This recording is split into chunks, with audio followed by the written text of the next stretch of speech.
अनिल जी से समझते हैं कल के बाजार पर क्या रखनी है आपको खास तैयारी और बाजार को अहम संकेत कहां से मिलेंगे। जहां तक कल के बाजारों का सवाल है, भारतीय बाजारों में एक अच्छी बात है कि बंद होते के वक्त डाउ फ्यूचर्स लगभग 70-75 पॉइंट ऊपर ट्रेड करते हुए दिख रहे थे, यानी कि अमेरिका से एक अच्छा सेशन हो सकता है। अब यह अलग बात है कि 2 दिनों तक लगातार तेजी बनाने के बाद अमेरिकी बाजार वाकई मजबूत रहते हैं या नहीं, तो अमेरिकी बाजारों का प्रदर्शन देखेंगे। डाउ फ्यूचर्स कल सुबह कैसे हैं वो देखेंगे, लेकिन इसके अलावा हमारे अपने ट्रिगर्स जो होंगे वो 2 बड़े ट्रिगर्स होंगे। पहला, एफआईज की कितनी शॉर्ट कवरिंग आज हुई है। एफआईज ओवरसोल्ड हो चुके थे, जाहिर सी बात है आज की तेजी में उनकी शॉर्ट कवरिंग हुई होगी, और शॉर्ट कवरिंग का आज खत्म हो जाने के बाद, वीकली एक्सपायरी थी, खत्म हो गई, तो क्या उसके बाद पुट कॉल रेशियो वाकई में ओवरसोल्ड नहीं रहता है, क्या कुछ और ज्यादा बढ़कर आता है। तो ये 2 डेटा के लिहाज से बड़े ट्रिगर्स होंगे, एफआईज के डेटा और साथ ही वायदा कारोबार के डेटा, जिनके दम पर भारतीय बाजार अपना डायरेक्शन आगे तय करेंगे। खुलेंगे अमेरिका के दम पर, आगे फिर हम अपने डेटा के दम पर चलेंगे। तो अब जो सपोर्ट रेंज है कल के लिए वो 15,650 15,700 मानकर चलें, ये 50 पॉइंट की रेंज सपोर्ट का काम करेगी। और ऊपरी स्तरों पर 15,875 15,925 की रेंज है, जहां पर आपको थोड़ी प्रॉफिट बुकिंग आती हुई नजर आ सकती है। ये रेंज है जिस पर आपको करना है फोकस। बैंक निफ्टी उतना मजबूत है नहीं, तो ऐसे में बैंक निफ्टी के लिए 34,350 34,450 ये सपोर्ट रेंज है, इस पर फोकस करना है। ऊपरी स्तरों पर बैंक निफ्टी में 35,000 के आसपास रुकावट है, इससे पार किया तो 35,100 35,250 की रेंज तक जाकर बैंक निफ्टी रुकता हुआ नजर आ सकता है। इन लेवल्स पर रखनी है नजर। स्टॉक स्पेसिफिक एक्शन ज्यादा रहेगा क्योंकि रिजल्ट सीजन भरपूर जोरों पर है। कल फिर से वीकेंड सेशन है, तो 2 दिन आगे बाजार बंद भी होंगे, तो थोड़े वोलेटिलिटी उतार चढ़ाव रह सकते हैं। तो जैसे जैसे आप 15,900 के करीब और उसके ऊपर जाएंगे, वहां प्रॉफिट बुकिंग आती दिखेगी। जैसे जैसे 15,700 के नीचे आते हुए दिखेंगे, वहां से शॉर्ट कवरिंग और खरीदारी आती दिखेगी। रेंज वही है, लेकिन इस रेंज में बाजार वोलेटाइल ज्यादा होते दिख रहे हैं। लेकिन अच्छी बात है कि कैश मार्केट के स्टॉक्स में अभी भी सेलेक्टिव एक्शन भरपूर है, और वहां पर खरीदारी के मौके अभी भी ट्रेडर्स को नजर आ रहे हैं। क्या हो रहा है अमेरिकी बाजार में? 2 दिन इतना ऊपर, 2 दिन इतना नीचे, मतलब ये क्या हमें क्या कहना चाहता है अमेरिकी बाजार, क्या समझना है इनसे, ये बताइए सर।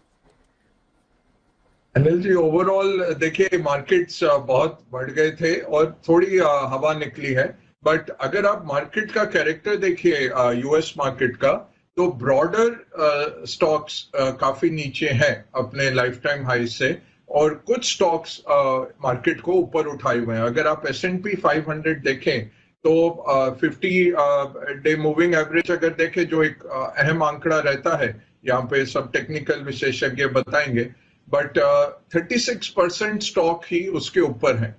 तो ये क्या हमें दर्शा रहा है कि बेसिकली ब्रॉडर मार्केट में ऑलरेडी एक माइल्ड करेक्शन थी, उसमें जो सेक्टर्स पिछड़े वो इकोनॉमिक रिकवरी वाले सेक्टर्स थे। फाइनेंशियल्स 15% डाउन गए अपने लाइफ टाइम हाई से पिछले कुछ दिनों में। एनर्जी ऑयल जो है वो भी 15% डाउन था, और बिल्डिंग मटेरियल 10% डाउन। तो रीओपनिंग वाली जो ट्रेड थी उसमें बहुत वो तगड़ी ट्रेड चली। नवंबर पिछले साल से जब एक रोटेशन हुआ था, वहां पे हमने देखा बिकवाली आई और फिर से टेक में लोग पैसा डाल रहे थे।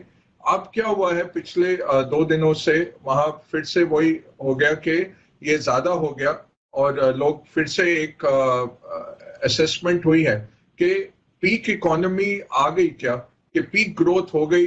बट इसके सामने जो निकल के आया कि कॉर्पोरेट अर्निंग्स बहुत तगड़े आ रहे हैं। पेप्सी, कोका कोला से लेके आप देखिए इंडस्ट्रियल्स के या फाइनेंशियल्स के अर्निंग्स बहुत स्ट्रांग आए हैं। 85% जो S&P 500 के नतीजे अभी तक आए हैं, सबका उन्होंने अगले 6 महीने के लिए अपनी अर्निंग्स बढ़ाई है, तो अपवर्ड रिवीजन हुआ है अर्निंग्स में। इसको देख के दूसरा मार्केट ने एक निष्कर्ष लगाया कि अगर इकोनॉमी ऑलरेडी पीक हो चुकी है, तो ये रेट तो बढ़ने की गुंजाइश नहीं है 1-1.5 साल के लिए, जो मार्केट के लिए पॉजिटिव है। तीसरा, जिस तरह से यूएस के बॉन्ड्स रैली किए, मतलब उसकी जो यील्ड थी 10 साल की 1.7 1.75 तक पहुंच गई थी इस साल के उच्चतम स्तर पर, और अब जाके उच्चतम स्तर पर, और अब जाके वो 1.2 भी हिट हुई मंडे को।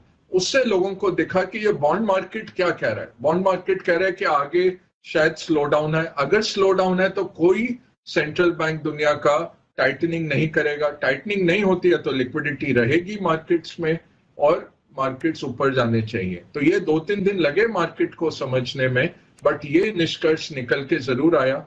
अब ये आप कह सकते हैं हमारे टेक्निकल विशेषज्ञ जो यूएस मार्केट फॉलो करते हैं वो बताएं कि ये क्या बुल मार्केट का बाउंस बैक है या बियर मार्केट का आगाज है, ये इनको देखना पड़ेगा। फंडामेंटली तो Anil ji bull market continued है, अर्निंग्स बढ़ेंगे और तगड़े, और अगले 6 महीने में यूएस इकोनॉमी कंटिन्यूअसली ग्रो करेगी। उसके सामने हमने देखा चाइना के बहुत अच्छे नतीजे आए, चाइना का ईजिंग पे भी जो फोकस आया वो अच्छा रहा और वो भी काफी प्रोत्साहित करता है मार्केट्स को। तो अगर यूएस और चाइना दोनों ग्रो कर रहे हैं और यूरोप के अगर आप पीएमआई आंकड़े वगैरह जो आने वाले हैं उसका रुझान देखें तो यूरोप का टर्न अराउंड शुरू हो रहा है। यूरोप शुरू हो रहा है, ईएम अगले क्वार्टर से शुरू होंगे।